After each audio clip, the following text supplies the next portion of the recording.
ధనుర్మాసం చాలా ఆధ్యాత్మిక ప్రయోజనాలు కలిగిన మాసం. దీనికి ఎంతో విశిష్టత, ప్రాధాన్యత ఉంది.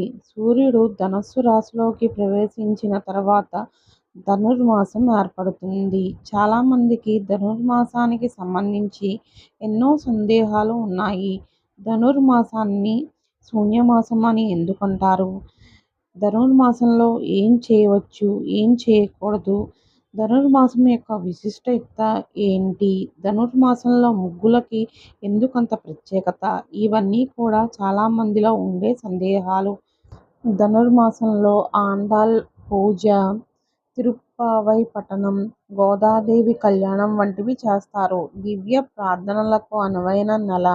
ధనుర్మాసంలో చేసే పూజలకు ప్రత్యేక ఫలం ఉంటుంది. ధనుర్మాసం ఉదయం, సాయంత్రం కూడా దీపారాధన చేయడం మంచిది. అలా చేయడం వల్ల లక్ష్మీదేవి కటాక్షం కలుగుతుంది.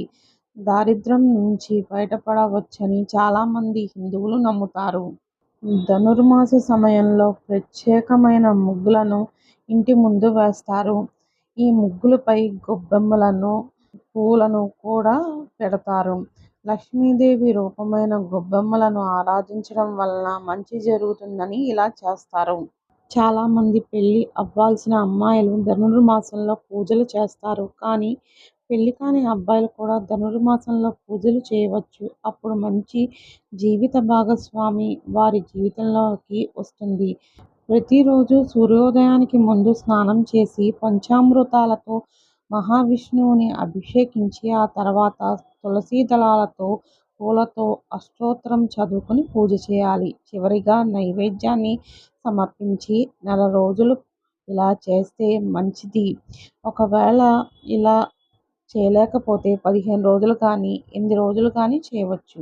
ఇలా ధనుర్మాసంలో పూజలు చేయడం వల్ల కళ్యాణ ప్రాప్తి కలుగుతుంది. ధనుర్మాసంలో శుభకార్యాలు చేయరు. అందుకే ఈ మాసాన్ని శూన్యమాసం అంటారు.